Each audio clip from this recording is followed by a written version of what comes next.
What's up guys, it's Tommy here and welcome to a brand new Liverpool takeover update video, because we have some brand new information about Liverpool's takeover. At the moment FSG are in talks, in negotiations with Qatari and Saudi Arabia investors and also investors from Germany as well, and it has been confirmed by the Liverpool Echo, who have been told by multiple sources, most recently in New York where the Boston Globe was present, who was owned by John W. Henry, the chief of Liverpool and FSG, that FSG are looking to add an NBA expansion franchise to their $10 billion portfolio. They want that franchise to be in Las Vegas, and they want basketball icon LeBron James, an FSG partner and former Liverpool shareholder, directly to run the team when he finally, of course, retires. LeBron James is still active and playing for the Los Angeles Lakers, and renowned NBA insider and founder of the Ringer, Bill Simmons, was the first to suggest these plans for FSG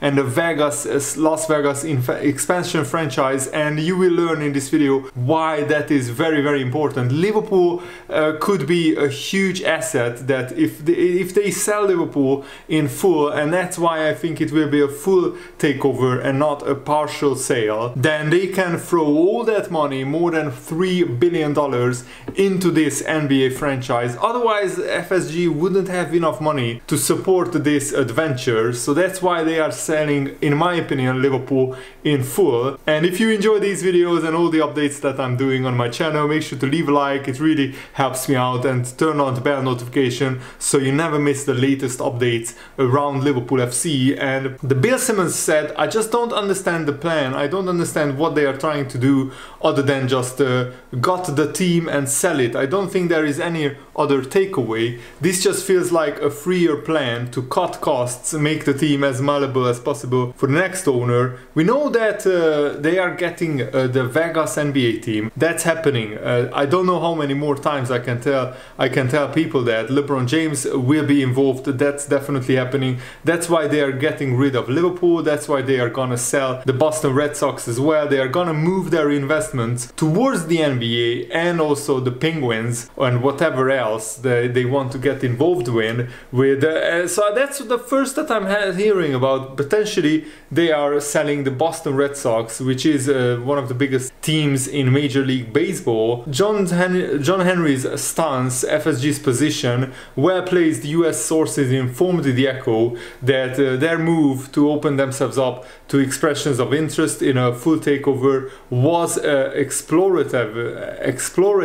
And Frank McAvenny also insisted that FSG don't want a strategic partner. They don't want a partial sale of Liverpool. They want a full takeover. This is what he said. When you have that kind of money that FSG have, you want control. People like that do not want to get told by somebody else what to do. Being a strategic partner, what a lot of nonsense that is. These guys that have got that kind of wealth did not get there by getting other people to make decisions for them. So FSG either wants to sell Liverpool in a full, and that's, I think, the most likely scenario, or they will sell such small portion of Liverpool FC that they will be still running the show and being the major decision makers at Liverpool Football Club. They don't want to give up control of any of their assets that they own, that's for sure. And David Lynch, who is also a well-respected journalist, recently said, I can't give away my sources, but I've been working on this story of the Liverpool takeover for a few weeks. FSG are sounding out potential offers, and this is just one of many parties that are expressing an interest early on. This is an interesting one due to the diplomatic ties and the huge wealth of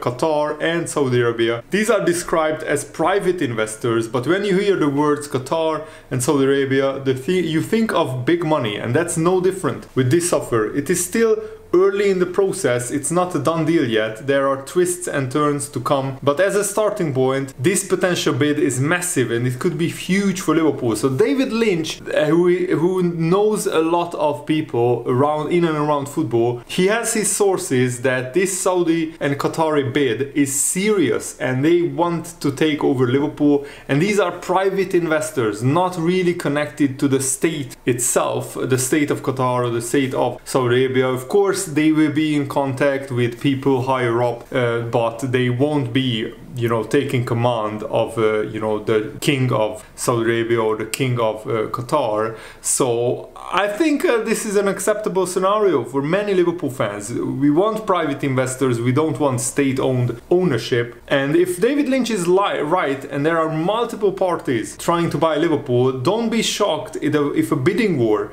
breaks out and FSG will be rubbing their hands together, laughing all the way to the bank if that happens, because they would want to rake in as much profit and as much money as possible for Liverpool FC, for the sale of Liverpool FC, because they are a USA businessman. They have dollar signs lighting up in their eyes when they see these kind of, you know, potential takeover happen, and they want to make as much money as possible selling Liverpool, in my opinion. Jamie Carragher also weighed in on the Liverpool takeover. He said, no matter where the new investors or new ownership will come from, Liverpool fans and the whole world will be looking at what their background is, where they have made their money, and how they are purchasing the football club. I'm sure if there were things people weren't happy about, I don't think Liverpool supporters would be shy in voicing their opinions. That's the type of supporters we are. That will be down to FSG and who they allow to invest into the club and who they sell to.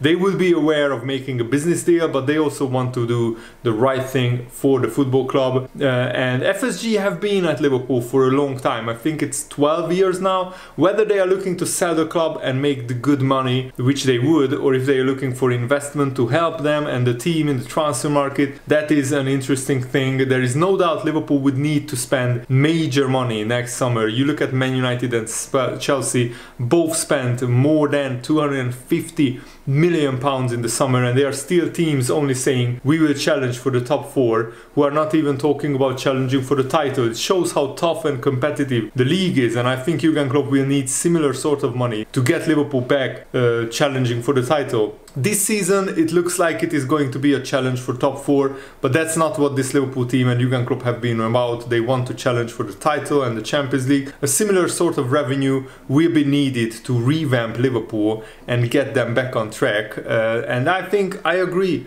with Jamie Carragher. Liverpool needs serious investment just to stay neck and neck with the likes of Chelsea, Man United, Arsenal, and at the moment Man City having such an incredible team, and they added the best striker in the world, Erling Haaland, apart from Mbappe. Obviously Haaland is the best striker in the world alongside Mbappe. They added that to an already very good Manchester City side, and they are pretty much unstoppable. Arsenal started the season very well. It remains to be seen whether Arsenal can keep that pace and if they can keep churning out results, but Liverpool need to find more consistency. Liverpool averaged around 2.4 points per game last season. This season Liverpool are averaging 1.7 points per game, so there is a lot of room for improvement. And if Liverpool just averaged 2.2 points per game between now and the end of the season, Liverpool will get to about 75 points, and that kind of points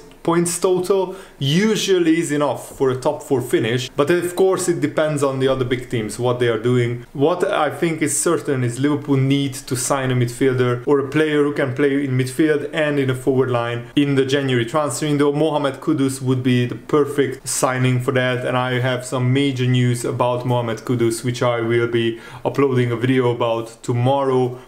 So make sure to tune in tomorrow as well to my channel, because Mohamed Kudus would be, I think, an ideal January transfer move, and he wants to move to the Premier League as well. And David Lynch also shared some very interesting information that if Liverpool were taken over by this Saudi Arabia Qatar joint private investors, there are issues that causes, but you don't want two clubs being owned by the same people in the same league because of the issues that causes in terms of competitiveness, and if one club would let the other go for a certain player or anything like that. The conversations I've had, David Lynch said, there is confidence that this particular bid would withstand the scrutiny, the identity of the bidders and the package as a whole. They believe that this bid would withstand scrutiny and it would be passed by the FA. And I already made a detailed video about the FA's new and updated rules and regulation regarding the fit and proper test for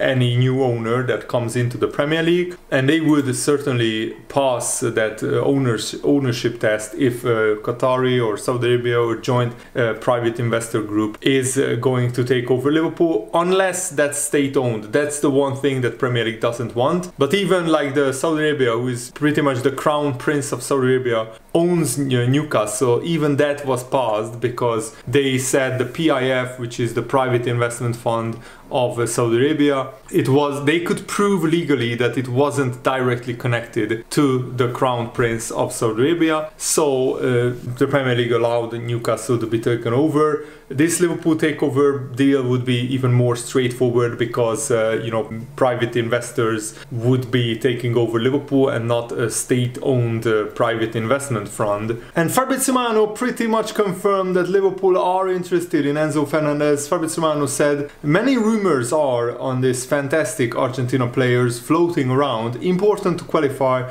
The first point, Benfica wants to keep the player in January, so only crazy things can change this story. The second point, it's true that Liverpool and Real Madrid are interested in Enzo Fernandez, but at the moment they are not negotiating with Benfica. Third point, there is a release clause in the contract of Enzo Fernandez, and it is 120 million euros, which is around 103 million pounds. I'm not surprised by Enzo Fernandez. That's what Lionel Messi said after Argentina beat Mexico 2-0. I know him, I see him train every day. He deserves it because he's a spectacular player. And the reality is that probably the most likely scenario is if Enzo Fernandez is going to be signed by Liverpool, it is going to be in the summer. And that's the same case, that's a similar case with Jude Bellingham as well. These clubs like Benfica and Dortmund don't want to disrupt their season by letting one of their best players, one of their best midfielders go in the middle of the season, because Dortmund are still trying to claim a trophy this season. Benfica are first in the Portuguese league, and also they are in the Champions League last 16. They sold Darwin Núñez for big money. They don't have any pressure selling right now in the January transfer window. So I think Liverpool need to look elsewhere if we want to strengthen the midfield. Mohamed Kudus would be a brilliant signing. More on that tomorrow. Thanks for watching, guys. Hope you enjoyed this video. Have a lovely day. See you later. Goodbye.